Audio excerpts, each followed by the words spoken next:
Hello everyone, and welcome back to a new Warhammer campaign where we are going to be playing as the creature known as Molokh Slugtongue. Now, Slugtongue is a custom lord created by Mixu for his lord pack, and based off a character from the lore. Not as well known as Kazrak One Eye and so on, but still, he was a recent addition to the roster in the latest army book, I would like to say, for the Beastmen. Could be wrong, it's been a while since I've read it. But for a faction that's focused on bringing devastation and ruin to the civilized world, having a character whose nicknames include the Famine Fiend, the Barren One, and the Lord of the Black Harvest, I think he will make a good choice for us to lead our conquest against the realms of man. Now, we'll go into his backstory and his character later on in the episode, or perhaps next episode, so we can get a good start going. But before it hits our campaign, I just want to go through his faction and lord effects. So his faction effects in general is that we will be playing around with plagues, very similar to the Clan Pestilence campaign we did. But they are going to be a little different. And in fact, you can see here we've got a bigger chance of spreading them compared to usual. But for Molokh himself, his Raiden stance is upgraded to Infectious Raiden, which increases our chance of spreading the plague. The plague itself will not harm followers of Chaos, just everyone else, so that will be useful. We also got two passive abilities, the Swarm of Flies for Gore and Beast of Gore herds. Now I can't remember what that does, and I should have checked it out, but I think, based on playing on Chaos in the past, that Swarm of Flies does something like minus something like to melee attack and melee defense, or something like that. We'll find out when we actually get down to the battle. I should have looked at it earlier. And likewise this one, the Curse of the Famine Fiend. I should have checked it out before we started, but that's on me. For the moment though, you can see we're going to be starting with a Beast Gore herd with great weapons, a Cygor, and Warhounds with Poisonous Bite. We are going to be playing a very hard campaign difficulty, normal battles, and we are going to have the Chaos Invasion on, but I'm going to keep it at this level instead of making it higher, because I don't know, as the Beastmen, if we actually start allied with the Chaos Invasion or not. It would be fitting if we were, so yeah, I'm going to keep it on but not make it too powerful, because it will make things much easier for the enemy. But I do want to have them just so we can see people come onto the battlefield like Archon and so on. So we'll keep it for the moment. Otherwise, that is everything here. Oh, we're starting up in Troll Country, as you can see. Bit of a change of pace from the Southlands and the jungles of Lustria. But yeah, let's start the campaign. Now, you can read a little bit about Slugtongue just here. But the one thing I did want to bring up before we get into the campaign proper is, as always, I have a variety of different mods I'm using for this campaign. Many of them you would see in my previous campaigns, but I've got other ones as well, like an expanded roster for Beastmen, just to give them a few more extra varieties in weapons for their troops, like the Beastigores and Gores and so on.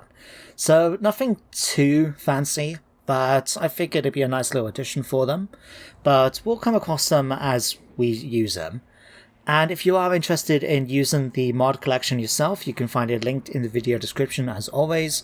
You just click on it, choose to subscribe to all, and it will download them all onto your computer. So, yeah, that's about it really. There is actually one other thing. It will come to me. In the meantime though, I'll see you guys on the campaign map. So here we are in the cold reaches of Kislev, as we've got a number of targets to actually go after. Now, with the new mechanics of the Beastmen, the entire focus really is erecting Herdstones, and basically increasing our devastation by attacking different settlements to build up our marks of ruination, which will give us access to more stuff as we get more and more marks. So really we need a good target for us to start with first of all. So I personally feel it would be best for us to go after major settlements, although I suppose it really doesn't matter, does it? Like, I don't know. If we build a Herdstone, for example, in Zoishenk, which is a minor settlement, can we increase it to any higher than 3? I'm not too sure. I guess we'll find out. For now, though, where do we want to go? As you can see, this symbol here shows where the potential Herdstone site is going to be. And these ones are going to show you which regions count as part of the Blood Ground, as well as the amount of devastation points it gives towards the Ritual of Ruin, that we need to convert them over to Marks of Ruination. So, I don't know, this seems okay if we go after Zoishenk. Don't particularly want to go after the Tower of Crack. And if we come along here, it does give me access to the Hell Pit and Cracker Ravenspake, but nothing really else. What about Erengrad? Oh, that could be good. Gives me all of this, as well as Ostland. And if I remember right, yeah, we start off at war with Ostland. So I think Erengrad will be our first target. We'll take it, go after these regions up here, and then swing down in and start burning Ostland to the ground. I think that'd be a good plan. So, can we attack it this turn? We cannot. So, how many movements? Okay, we can do that. 10%? Okay, cool. Let's move you down here then. Like so. Well, let's switch you over then to the hidden encampment. So we can actually upgrade some of our buildings straight away. We can either upgrade the main Horde building to a Hag Tree Corps, or COSP, which will allow us to increase our growth, recruitment capacity, and more importantly, be able to unlock the higher tier buildings, like the Pit Hovel and that. Or we can spend our money on getting Herdstone spikes to give us extra dread. Dread is the currency that we need to upgrade our army, so having a steady income of that will be useful, because the only other way we get it usually, if I hover over, is by inflicting loads of enemy casualties and destroying settlements in there. So I think, though, upgrading our main encampment building will be our best bet. And then we need some more units. Now, a lot of these, as you can see, we can recruit as many of them as we want. We don't have to pay anything. I'm just explaining it in case you haven't either played the game yourself with the new update, or you haven't checked out another Let's Play series. So if you already know about this, just, well, you have to put up with it, I'm afraid. But the higher tier units, anyway, have a unit capacity very similar to the Tomb Kings. So we can only recruit so many at a time. So I'm going to go ahead and do this. But as we increase our dread, we'll be able to actually pop on here and increase the unit caps for all our different units. Some of them, as you can see, will need Marks of Ruination to unlock it first, but it will be handy to upgrade our unit caps as we go on. We can also spend the dread on either recruiting legendary lords, getting some extra heroes, upgrading certain aspects of our faction, like the Herdstones can be erected at higher tiers, or the Horde buildings will start with a higher level of encampment building and things like that. Or we can spend our favour, our currency, in order to unlock followers and magical items. So, something for us to think about. For now, though, I'm quite happy with what we got. In fact, just making sure, yeah, we've used up all our slots, that's fine. Let's grab our Wargore, fold onto the Soulrender, that's a cool name, and stick you in here. Because our character's a shaman, so he's not going to be the best when it comes to combat abilities. If I hover over, you can see exactly what I mean. Having a Wargore to be able to do the fighting for us will be quite useful. Although saying that, he does have regeneration and poison attacks, so that will be useful. Oh, actually, one second. Is it this one here? Curse of the Famine Fiend. Not even magical creatures can escape the veil of famine that Slugtongue draws across the land. So we can, by just being near him, he causes damage to enemy combatants and decreases their melee attack and defense. Oh, that's cool. Okay. Right. I think that's everything. Let's... Oh yeah. We also got research we can do. Challenges of the Old Gods. But before we unlock them, we have to complete challenges. So this one, I think, will be our first one, because we just need to create a Herdstone. We'll do that next turn. But we got others then, like win 5 ambush battles, win 5 siege battles, to unlock these ones then as part of it. We also got all these ones down here, which are one-off researches. But we have to do certain challenges, like kill or wound 5 faction leaders first, before we can upgrade the Primal Fury trait we have. So, we got a few things we can try and do, but for now, let's end turn.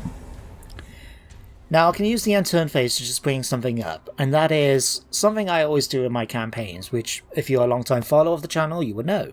And that is, usually I open it up so you guys can submit names for characters and units and the like. So we get a bit of back and forth between you guys and myself in the campaigns. But for the first part of this campaign, we are going to just have the one army. So I'm not going to do it yet, but as we get the chance to increase and get more armies under our control, which will depend on us unlocking higher levels of the Ruination. Yeah, I think we need to get this one, level 2, to unlock the second level, or get another, get another army under our control, and then it goes up and up as we go along. So once we start doing that, then I'll open it up so you guys can do submissions. But for now though, we're just going to stick with Slugtongue. So, let's click on you, come here, and let's attack Erengrad. Now this, I'm really happy to see, and this is with the latest update, the new auto-resolve bar. Now before, you usually had a balance bar which you had to guess how well your army might do in that situation. And even if the bar was in your favour, that wasn't always a guarantee that things will go badly. You never know. When you click it, it can be a guess. But now, it will tell you straight away what the battle result is, how many casualties you take, and I believe if you hover over, yeah, you can see one of my unit cards is flashing red. This means is that if we auto-resolve the battle, I will lose whatever unit is flashing red. They will be eliminated from my army. So if we fight this, I will lose this unit of Ungors. So instead, we're going to fight the battle myself. It'll be an opportunity to check out Moloch's traits, as well as check out... Oh, hang on, actually. Do we have it here? Hatred. Oh no, maybe it's something... We'll see the swarm of flies when we get on... Oh no, that's one guy, obviously. Is it here? Woodsman... Primal Few... Ah, here it is, swarm of flies. -5 melee attack for nearby enemies. Useful. Okay, let's fight the battle. See how we do. So here we are outside the gates of Erengrad as we prepare to take on the garrison inside. Now before we actually turn around and get involved in the battle, I just wanted to show you the character model here for Molokh Slugtongue. As you can see from the skull helmet and everything else, it's very fitting for the character from the description that is given. And I think Mixu has done a fantastic job with the character model. He really has. But we're not here just to admire this guy, we're here to take the city. So if I speed things up a little bit, and bring it back the UI a moment, you can see what I've done is sent all my Ungors over here onto the right hand side of the gates. Over here on the left, I've decided to take advantage of my characters to try and distract most of the enemy's missile fire. So, what's the name of my guy again? Fordant, the Soulwender, is currently taking the blunt of the enemy's missile fire, but thanks to his shield on that, he's actually holding on relatively okay. And if Molokh actually gets attacked, you can see he's got regeneration, which is quite cool. Now, to open things up on our side, we've unleashed a Vile Tide on the enemy on the top of the walls. I should get a few casualties in, quite happy with that. And my Beastegors are coming in on this side as well. Gonna have an easy target to go after thanks to the crossbowmen. But I figured we can deal with the walls easily enough, and then the enemy garrison on the floor here can try and get us up there. Now, as this is happening, I had my Cygor throwing its rocks against the walls. Originally I was going to go after the gates, but realising how little damage he was actually doing, I decided to let him focus instead on the units up on the wall, and he's doing a fair bit more damage that way. Now speaking of doing damage though, here comes another Vile Tide. I love the little graphic effects where you can see like wasps and that, and bugs flying away when you cast a spell. That's really cool. But we've done a ton of damage. You can already see 41 casualties dealt by Slugtongue. And he is now up on the walls, speaking of him. Now he's got some crossbowmen around. He's going to be able to deal with them despite the fact that he is just a magic user, so not the best when it comes to combat. But he's going to be able to do a good job here. And all the other enemies are sort of just stuck in place, really. The Ungors here are going after these spearmen. They're doing a good job against them. They have been damaged as well thanks to the spell. So, well, and the giant rocks. So yeah, these guys are already starting to lose. Excellent job. Up here on the top, we've got Fardant doing some damage against the enemy spearmen too. I figured it's better for him to fight them than allow Molokh, just because he is the combat character. But we are getting the opportunities like that. Another few casualties inflicted, and another Vile Tide on this big unit here, just causing absolute devastation. I mean, if I hover over now, 100 casualties by Slugtongue. Excellent job.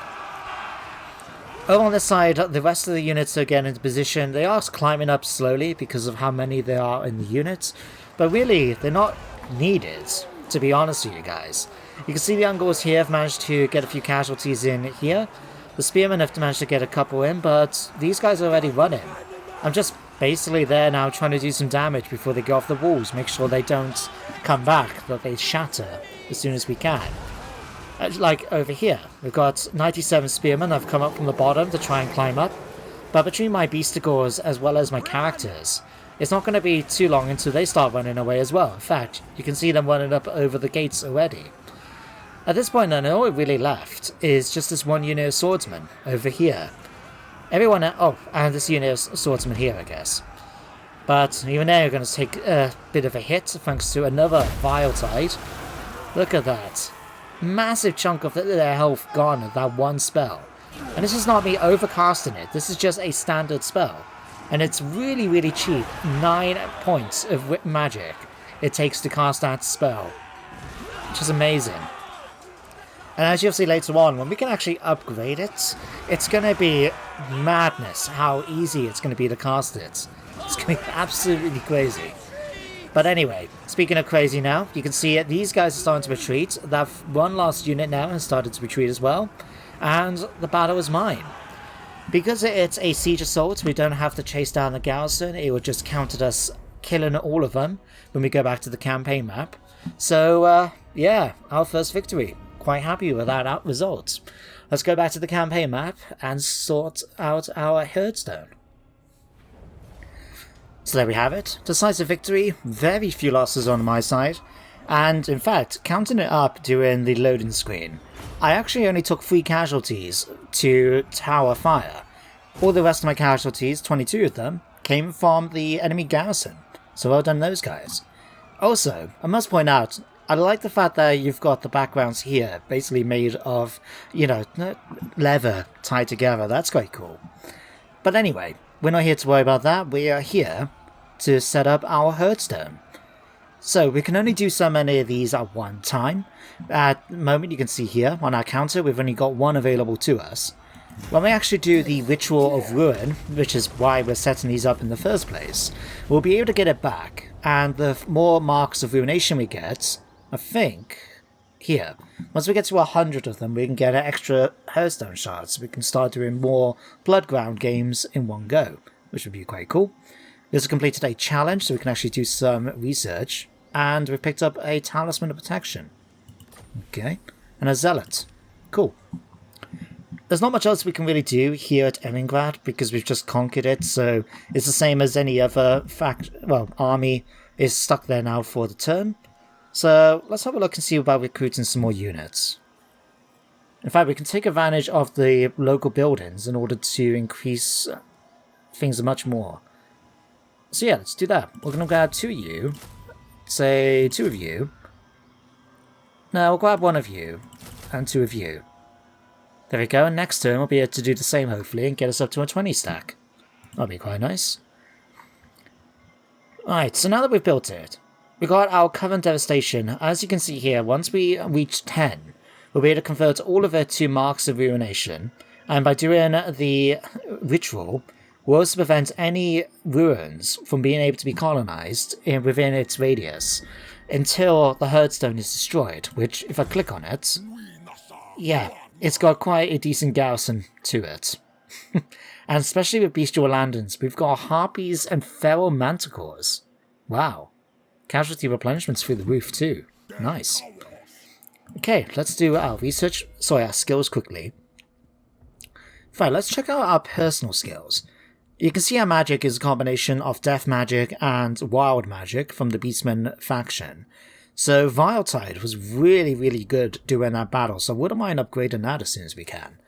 But let me check out these ones. These are his personal skills.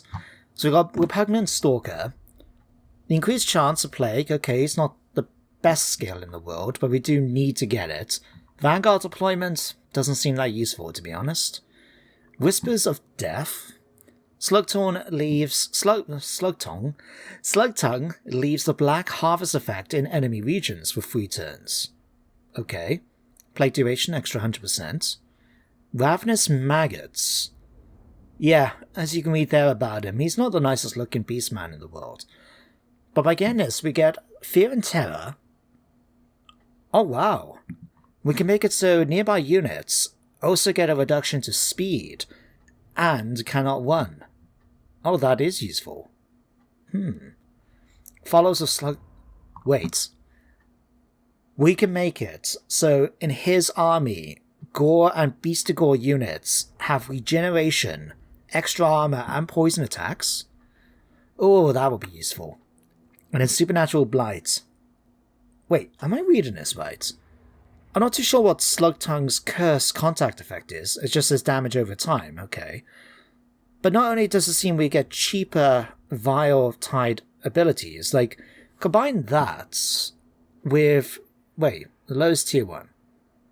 We can cast Vile Tide once we fully upgrade this one and this one for like 5 magic points.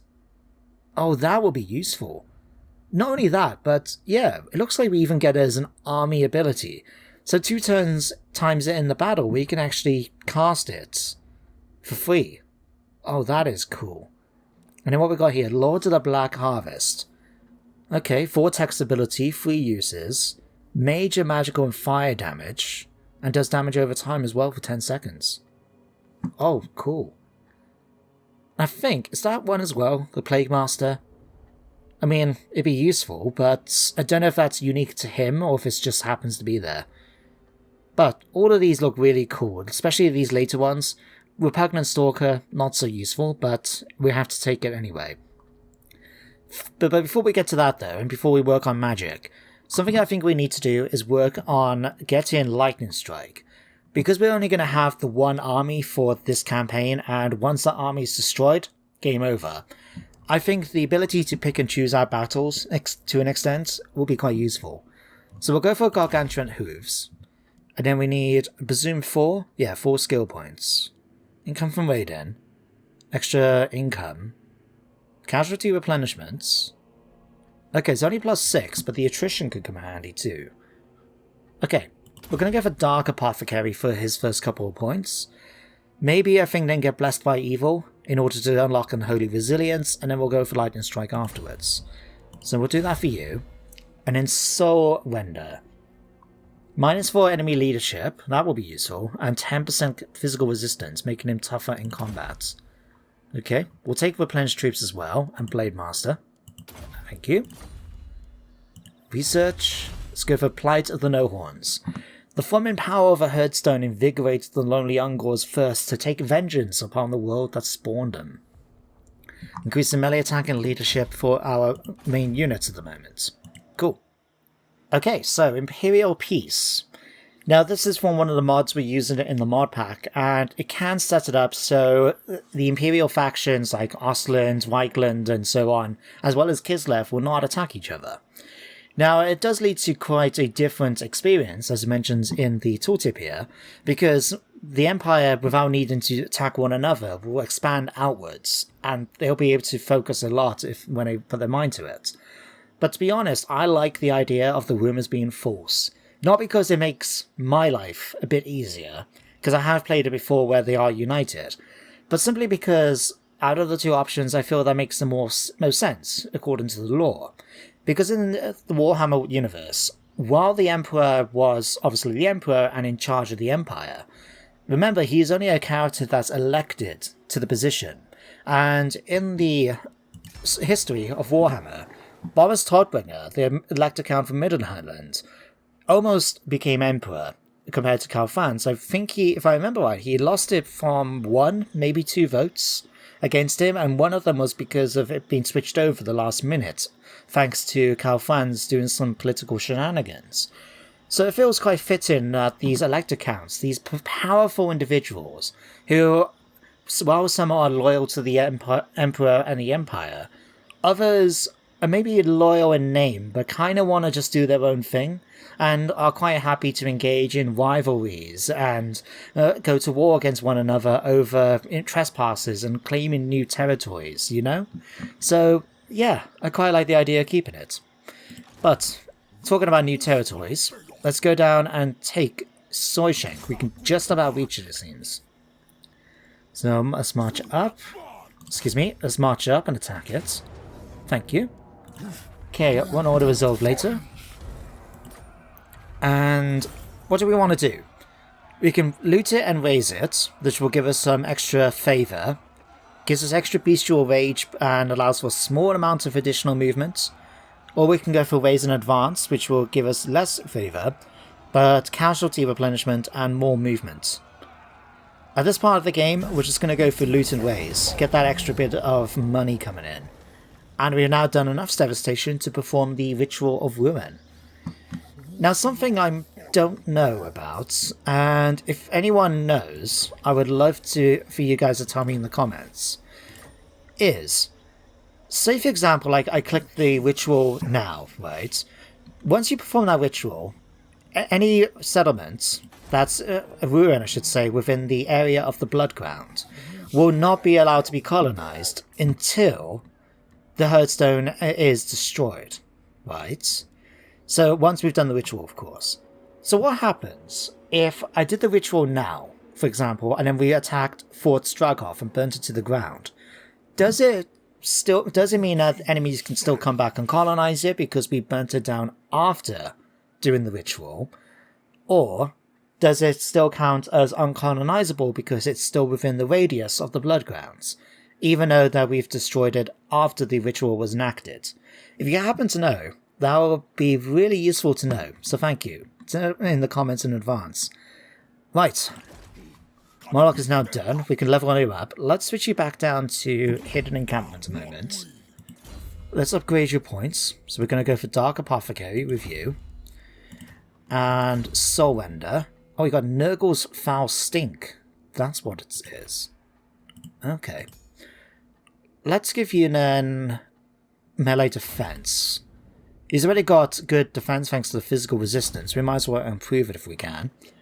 And let's have a look at our units. Let's get a couple more of you. And I guess one of you. You know what? Let's go for another one of you. Oh no, in fact, wait a sec. 153. Cancel these in minutes. If we go to our Rewards of Dread, yes. We can actually increase the unit cap for our Ungor units by 2. Oh, I presume 2? Yeah. Now, I just want to do this because it's better to have them with shields than without, and having the ones without spears, I think are a little bit more useful than the ones with spears. So let's instead get a couple more of these, and sure, we'll get some dogs. Oh, we can't. Never mind, we'll just grab that. Oh wait, why can't we do that? Oh right, yeah, so this is for the Horde, and that's for local, so that's for down here, Erengrad. So yeah, we need to upgrade this before we can do it. But purchase Herdstone upgrades in the... Oh right, so we can't actually upgrade it ourselves, we have to unlock them in the rewards. Okay, what about this one then? So we go for Carrion Offerings. Local region gives casualty replenishment, Centaurs and that. Okay. Shamanic Challenges. Extra Winds and Magic. Line of Sight. And Dread. Rocking Pits debuffs the enemy and provides us with extra siege towers, it looks like, as well as a garrison. And then Storm of Suffering. Reduces enemy movement range. Increases the chance of plague. And any enemies who don't belong to Norska, Warriors of Chaos, or Beastmen become winded. Okay. Might be useful if anything that attacks them, but I suppose we'll just wait and see. Right, so good news. The challenge has been complete, giving us those bonuses, and it means now if we pop onto here, we can actually pick another research to do. Weight in blood, increase in ammunition and reload reduction time for our raiders. Extra weapon strength against dwarves, elves, and men. Leadership oversize or extra speed. Given that we're going after settlements at the moment, and the garrisons tend to be pretty stationary, I'm going to go for World Bane first of all. Like wolves upon sheep, beastmen prey upon all civilization as they have since the beginning. The extra weapon strength will come in handy, and then afterwards we'll go for this one for the speed. But for now... Oh yeah, this happened. But let me check. Oh right, cool. I wasn't sure if an enemy colonizing the settlement after we burnt it down would reduce the amount of devastation that we've caused. I presume though, if I click on... No, right.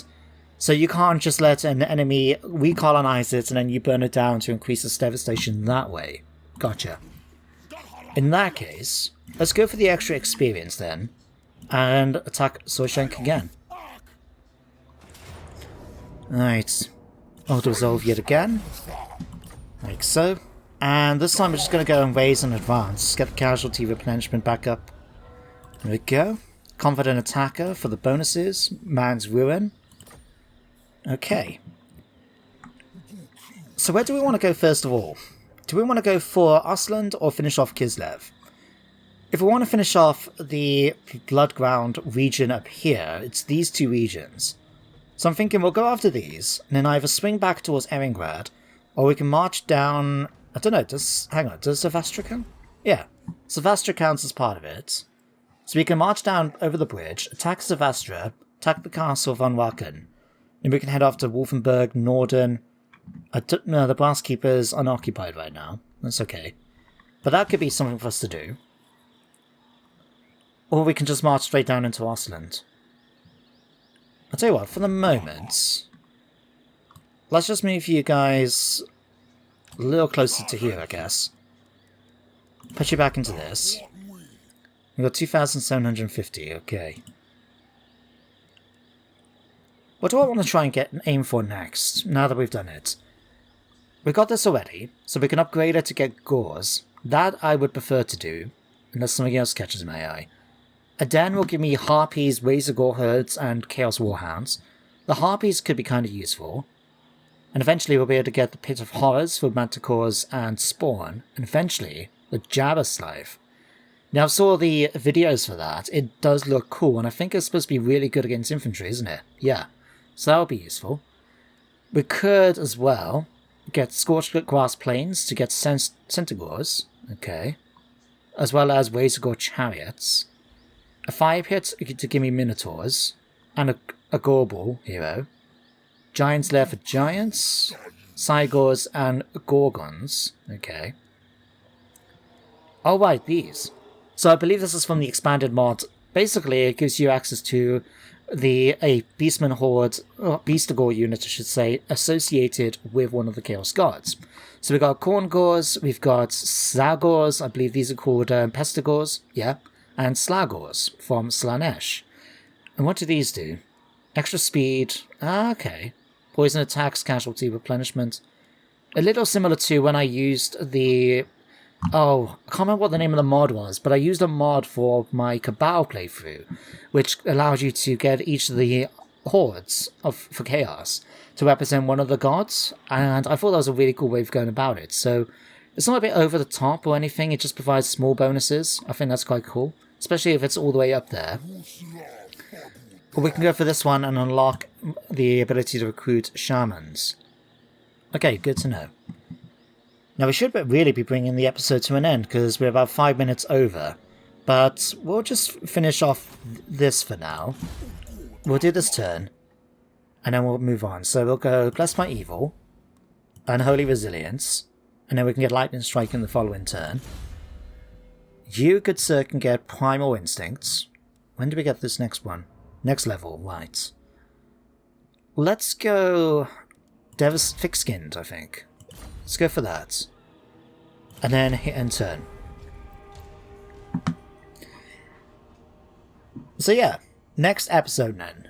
We'll finish off going after these two Kislev settlements before heading down towards Ostland. Speaking of Ostland... Oh. Okay. Wait. Is that... Sorry, I'm getting confused because it's just popped up here. Raiden, right? Who's raiding us? Raided by Valmir von Welkoff. So Valmir is the elector count of Ostland, right? So... I'm just... That wasn't... Was that? No, that wasn't Valmir's army, was it? Because they're in March Dance. Oh, one sec. Dark choice. Grim pleasure in your endeavours. Grant a boon. Do you want a Gorball or a Brave Shaman? I'm gonna go for a Gorball. Why would I want to go for a Shaman, which when we already got one as my faction leader, and we can get a giant Minotaur hero? Definitely go for this one. Oh no, this is Wolfgang Leitdorf. And he's in March Dance, so... The region itself for Erengrad heads down to here as well. Like you can see, it's about here and ends. So obviously, they're on their way. Okay then, let's try something then. They don't know we're here. Can we reach them this turn? Oh, I think we're just about in range. But you know what? We'll leave it for the next episode, otherwise I'm going to keep going with this. But, first episode, we've managed to destroy a province, and I have to say, so far I've quite enjoyed the new mechanics. I look forward to seeing how they continue to grow and develop as we go further into the campaign. Unlock new marks of urination, checking out the new units that we'll recruit. All of that looks really, really cool. But we're going to end things here for now. So guys, thank you for watching today's episode. I hope you enjoyed, and that you do join me next time, of course, for some more Warhammer. And if you want a break from Warhammer, tomorrow will be a start of a new Shogun 2 campaign, so keep an eye out for that. But otherwise guys, thank you for watching, take care, and I shall see you next time. Goodbye for now.